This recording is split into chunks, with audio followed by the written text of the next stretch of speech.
গতকালকে আমি আমার জীবনের নিরাপত্তা চেয়ে শেরেবাংলানগর থানায় একটি জিডি করি। জিডির বিষয়টি হচ্ছে গিয়ে যে গত বৃহস্পতিবার সংসদে থাকাকালীন সময়ে আমার এলাকার যিনি অফিসার ইনচার্জ উনি আমারে ফোন দিয়ে জানালেন যে স্যার আপনি একটু বাড়ি আসলে আপনার সাথে আমার একটু বসতে হবে, গুরুত্বপূর্ণ কথা আছে।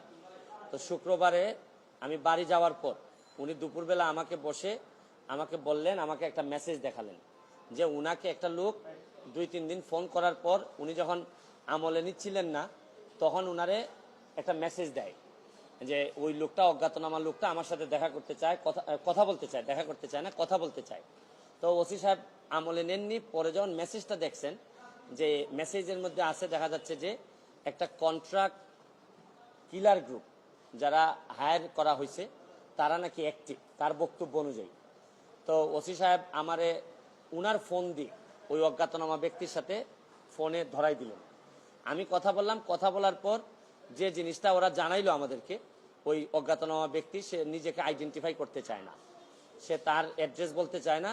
সে বলে যে আমি নিজেও ওই কিলার গ্রুপের মেম্বার ছিলাম, যখন আপনার নামটা আসছে আপনাকে হত্যা করতে হবে, তখন আমি বলছি যে না আমি এটা পারবো না, কারণ উনি ওই লোকটা সিলেটি, সে আমার কাজকর্ম সম্পর্কে জানে, এই জন্য সে কোনোভাবে রাজি হয় নাই। তখন সে বলছে যে আমার বিষয়টা হচ্ছে গিয়ে, তার বক্তব্য অনুযায়ী আমার বিষয়টা হচ্ছে গিয়ে আমি আপনাকে একটা ওয়ার্নিং দিচ্ছি, আপনি এই 2-3 দিন আপাতত ঘরের বাইরেই যাবেন না।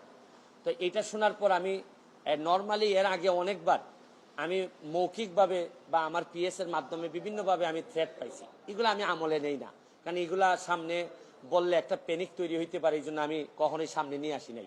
এইবার যখন আমার এলাকার ওসি সাহেবের মাধ্যমে আসছে তখন আমার কাছে মনে হয়েছে যে মানুষ যখন কখনো কোনো ওসিরে নর্মালি তো কেউ ফোনই দেয় না, তার উপর যখন সে এইরকম একটা মেসেজ দিচ্ছে তখন আমার মনে হয়েছে, আমার এখন মনে হয়েছে যে সিরিয়াসলি একটা পটেনশিয়াল থ্রেট, আমার এটা অবশ্যই আমলে নিতে হবে।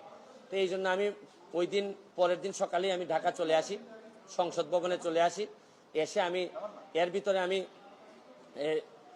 পুলিশের ঊর্ধ্বতন কর্মকর্তা যারা আছেন তাদের সাথে আমি কথা বলি।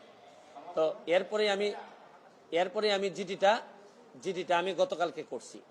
কিন্তু আমার যে জায়গাটাতে প্রশ্ন হচ্ছে, দেখেন আমি একজন মেম্বার অফ পার্লামেন্ট, পুলিশ যখন আমার এলাকার ওসি সাহেব যখন জানলেন কোনো একটা মারফতে যে আমার একটা লাইফ রিস্ক আছে, তখনই কিন্তু উচিত ছিল যে উনি এসপি সাহেবের সাথে আলাপ করবেন, ডিআইজি সাহেবের সাথে আলাপ করবেন, এটা কি আসলেই থ্রেট নাকি না কেউ বোগাস নাকি না কিছু, এটা তো আমার কাছে আসার আগেই এদের তদন্ত করে ফেলা উচিত ছিল। মানে আমাকে জিডি করতে হলো কেন? প্রশ্নটা হচ্ছে গিয়ে যে আমার থ্রেটটা তো আমি জানি না, জানছে প্রথমে ওসি সাহেবের পরে এটা এসপি ডিআইজি ওনাদের কাছে যাবে। আমি জানার আগেই ওনারা আমাকে প্রোটেকশন দিবেন, আমাকে পরে জানাবেন যে এই থ্রেটটা যেটা ছিল এটা রিয়েল অথবা ফেক। ওনারা আমাকে বলছেন, ওসি সাহেবের যতটুকু ব্রেইনে ধরছে উনি ধরছেন, আমাকে বলছেন, আমাকে জিডি করতে হয়েছে।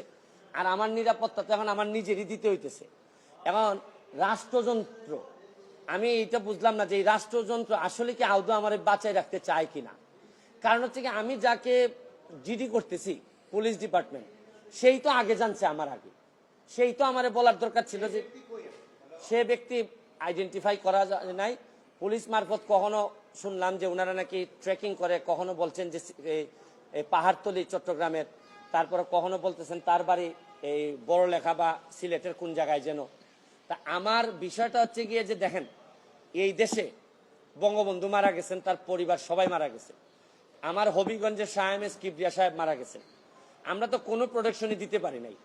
আর আমার বিষয়টা এরকম হয়েছে যে এই পুলিশের ভূমিকা দেখে মনে হইতেছে যে পুলিশ মনে হইতেছে যে একটা অপমৃত্যু রেকর্ড করার জন্য বসে আছে, যে আচ্ছা একটা মৃত্যু হয়েছে, নাইলে এই পর্যায়ে যাবে কেন, আমি কি করতেছি না করতেছি সব পুলিশ এবং এনফোর্সমেন্ট এজেন্সির নখদর্পণে থাকবে। কারণ এরা খবর নেয় না বলেই লোকগুলা মরে, আর এরা খবর নেয় না বলেই বেনজিররা এত ধনী হয়, এরা খবর নেয় না বলেই মতিউররা এত টাকার মালিক হয়। কারণ এরা তো থাকে কারে কোন জায়গায় বদলি করবে, কারে কোন জায়গায় জায়গা মতো নিজের লোক সেট করলে অনেক টাকার বাণিজ্য হবে, এইসব অভিযোগ এদের বিরুদ্ধে। যার কারণে আমার কষ্টটা এখানে, আমার এই মরতে কষ্ট নাই, আমার দুইটা কষ্ট, একটা হচ্ছে মরে গেলে আমার এলাকার মানুষের কি হবে, এইটা আমাকে আমাকে কষ্ট দেয়, আরেকটা হচ্ছে গিয়ে যে এই দেশটা এমনভাবে মরার জন্য ক্ষেত্র তৈরি করা হয়েছে